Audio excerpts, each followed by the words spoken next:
Well, Smackdown has just concluded here in the United States on September 10th. Of course, we are one day away from the 20th anniversary of the horrible events in New York and Washington, D.C., the World Trade Center attack, as well as the Pentagon. And WWE opened their event at Madison Square Garden with a tribute to the first responders, to those who lost their lives in this horrific terrorist event, and never forgot the events of September 11th, 2001. I'll never forget where I was.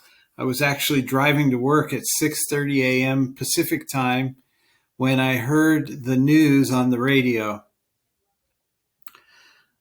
WWE is not a woke company. They very much are very patriotic, and my hat is off to them for that. The show opened tonight with the tribal chief entering the ring. Of course, we had a lot of patriotism within the confines of Madison Square Garden.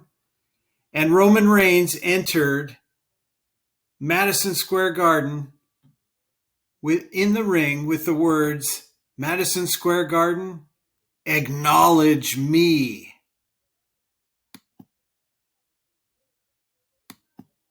Shortly after that, Brock Lesnar appeared. And Heyman was in the ring, of course, with the Usos and Roman Reigns.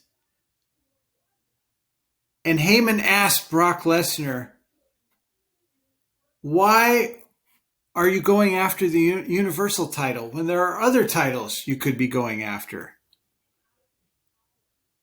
Brock said to Heyman, "Why didn't you tell Roman I was going to be at SummerSlam?"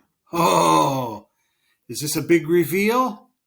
Or is this just a way that Brock Lesnar was trying to reveal some of the cracks in the bloodline, namely between the bloodline family, the Usos and Roman Reigns, and Paul Heyman? Brock asked Heyman to book a match between he and Roman. Heyman stuttered. Then Brock put him in the F5. Then Roman stopped that by entering the ring. And then Brock put Roman in the F5. Then the Usos stopped that. And now we've got the great opening salvo in what is going to prove to be an awesome feud, an awesome war. And quite frankly, I don't know who will stand and who will fall at the end of this one. Kayla Braxton backstage interviewed Heyman and asked him if Reigns will answer Lesnar's challenge, and Heyman deflected. He did not want to answer her question. As a matter of fact, through the night, she caught him on at least one other occasion, and he deflected then also. We had a 10-man tag match.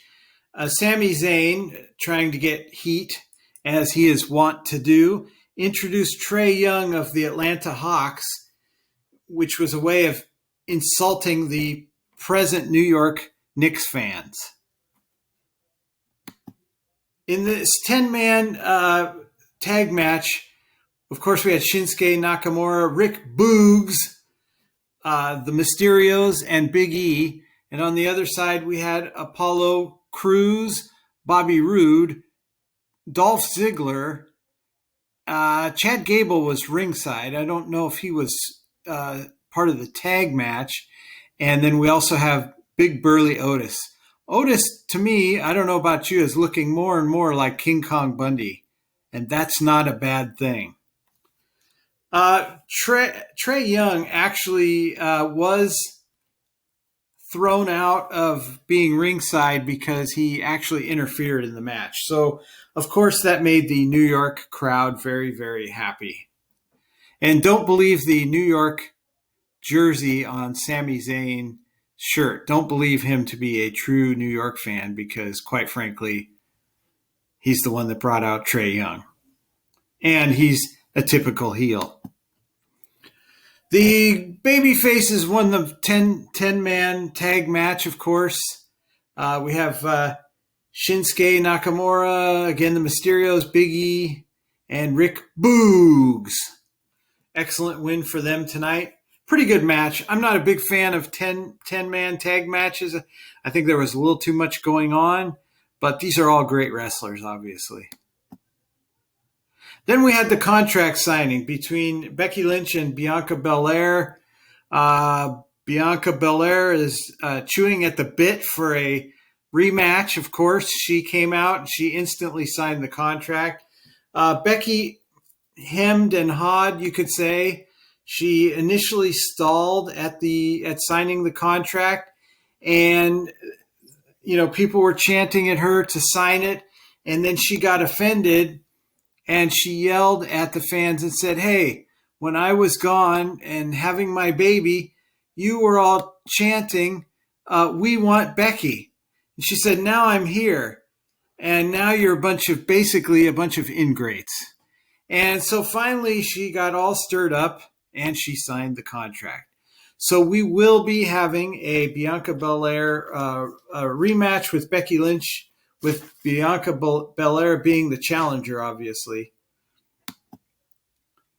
And there she is getting ready to sign the contract. And then we had Edge versus Seth Rollins. This actually took up most of the program tonight.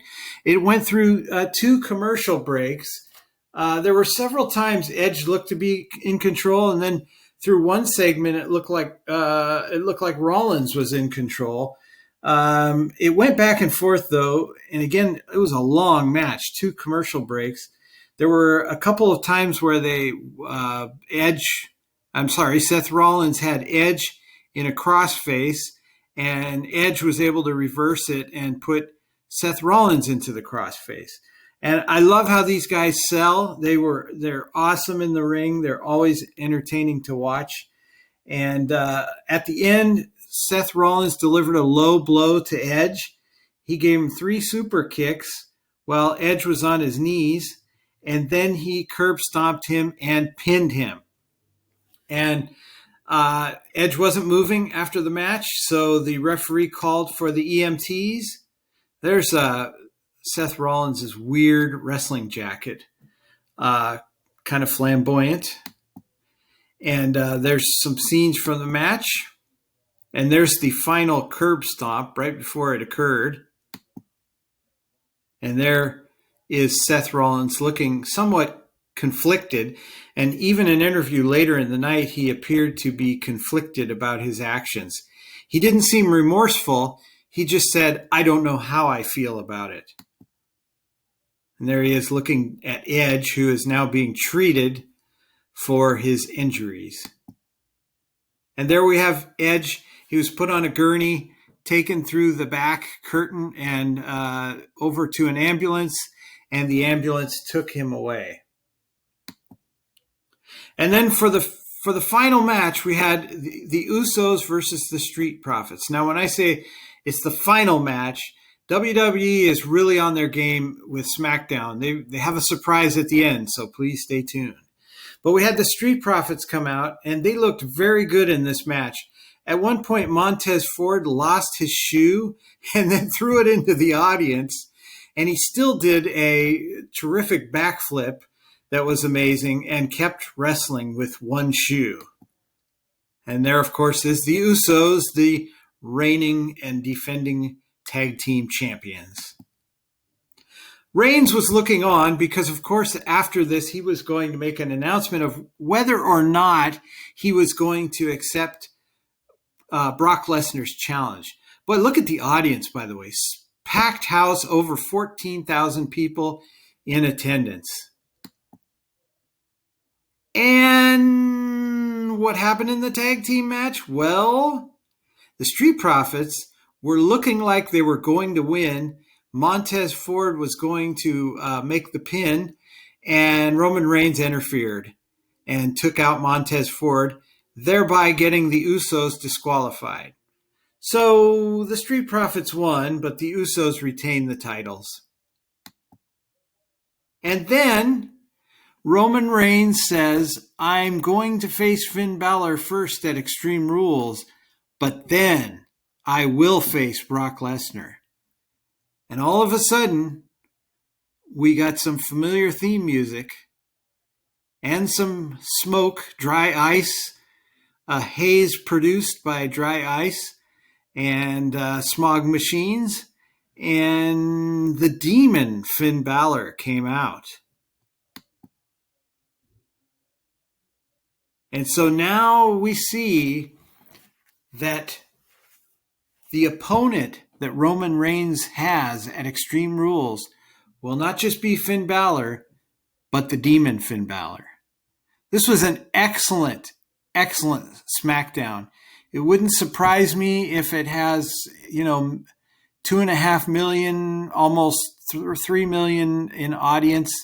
Probably not 3 million, because when it was 2.8 million, it actually was adjusted down to 2.2 million a few weeks ago. So it wouldn't surprise me if it was 2.5 million. I mean, it was a very impressive show, and boy, I hope WWE continues to entertain in this fashion. Please like this video. Please subscribe. We will have more wrestling updates. I plan to do some updates on the beginnings of the G1 Climax over the weekend by New Japan Pro Wrestling. They're going to have 2 shows, one on Saturday and one on Sunday. So we should be having some updates this weekend for you. Again, please subscribe, like the channel, share your thoughts. What did you think of SmackDown tonight? What do you think of Finn Balor and the Demon character? Is Paul Heyman going to turn on Roman Reigns, or is he going to continue to be loyal to Roman Reigns? What do you think? Thank you so much for joining me. Thank you for calling the Wrestling Hotline. Do take care.